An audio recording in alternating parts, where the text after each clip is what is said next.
Student, आज हम इस वीडियो में आपके लिए लाए हैं व्याकरण मंजरी क्लास 7 का 11 लेसन, जिसका नाम है काल एम वाच्य। बच्चों, इसके पहले हम इसका दूसरा पार्ट पढ़ेंगे। पहले वाले पार्ट में हमने आपको पढ़ाया है काल, काल का वर्तमान काल, भूतकाल। अब हम आपको पढ़ाएंगे भविष्यत काल। इसको इंग्लिश में क्या कहते हैं बच्चों? Future tense. और प्रेजेंट, पास्ट आप पढ़ चुके हैं। प्रेजेंट यानी वर्तमान काल, पास्ट यानी भूतकाल। अब हम आपको पढ़ाएंगे भविष्यत काल यानी फ्यूचर टेंस। तो आइए इस पार्ट में हम पढ़ेंगे भविष्यत काल। भविष्यत काल क्रिया के जिस रूप से उसके आने वाले समय में पूर्ण होने का बोध हो, उसे हम भविष्यत काल कहते हैं।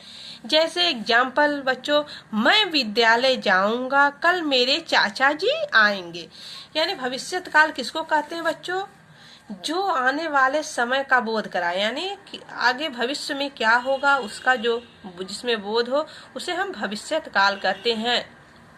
कि आने वाले हमारे समय में, फ्यूचर में क्या होगा, जिस क्रिया से हमको यह ज्ञात होता है, उसे हम भविष्यत काल कहते हैं।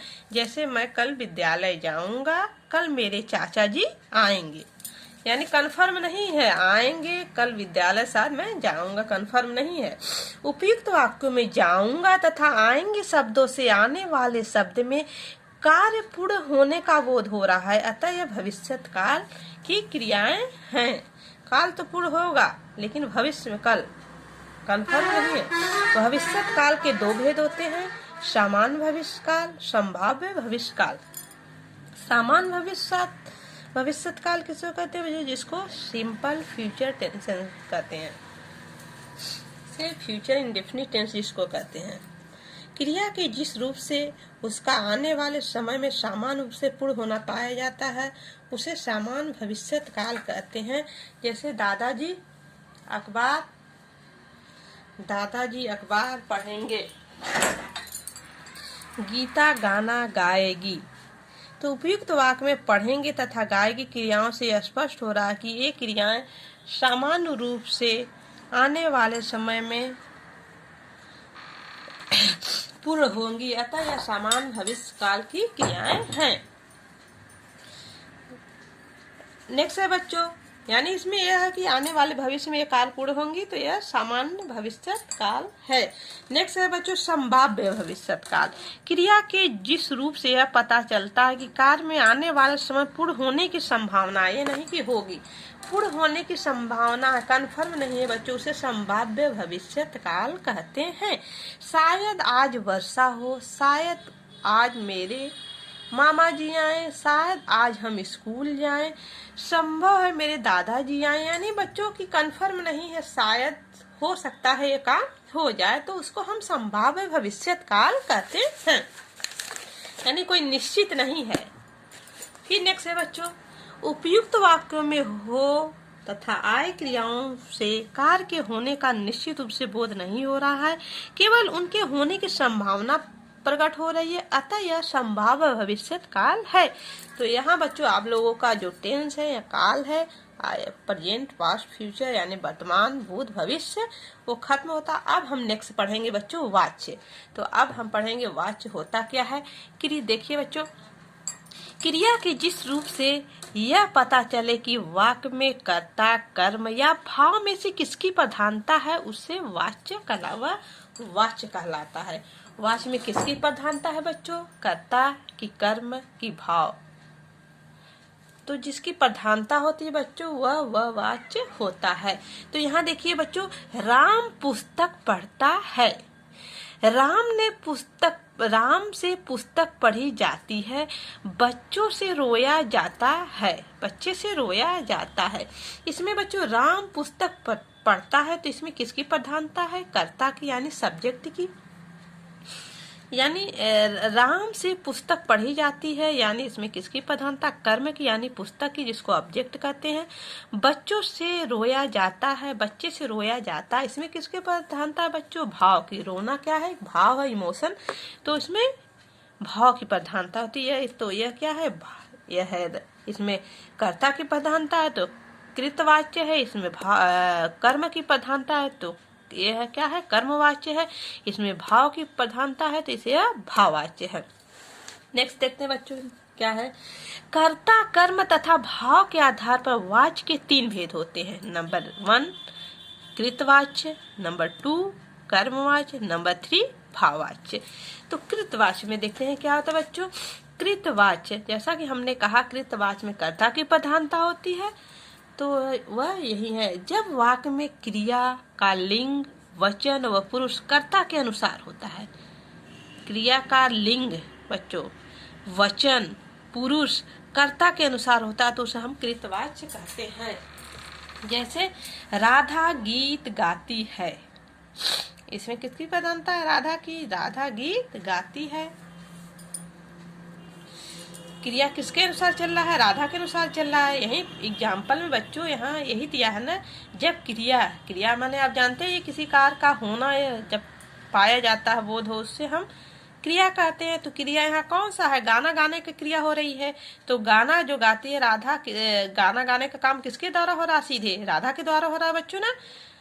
राजू पत्र लिखता है, यहाँ लिखने का कार्य किसके द्वारा हो रहा है, सीधे राजू के द्वारा हो रहा है। माली फूल तोड़ता है, तोड़ने का काम माली द्वारा सीधे कर्ता के द्वारा हो रहा है, तो बच्चों यहाँ कृतवाच्य है। उपयुक्त वाक्य में गाती है, लिखता है, तोड़ता है, क्रियाओं का प्रयोग वाक्यों में आए कर्ता राधा, राजू तथा माली के अनुसार किया गया है, अतः यह कृतवाच्य है।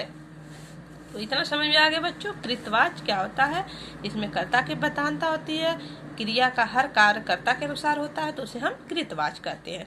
अब नेक्स्ट देखते हैं बच्चों सेकेंड कर्मवाच्य। कर्मवाच्य में कर्म की प्रधानता होती है बच्चों, इसलिए इसका नाम कर्मवाच्य पड़ा है। जिस वाच्य में क्रिया का लिंग पुरुष तथा वचन कर्म के अनुसार परिवर्तित होता है उसे हम कर्मवाच्य कहते हैं। कर्मवाच्य में कर्म प्रधान होता है। कर्मवाच्य में बच्चों कर्म प्रधान होता है। जैसे राम के द्वारा पत्र लिखा गया, राम के द्वारा पत्र लिखा गया, यहाँ लिखने का काम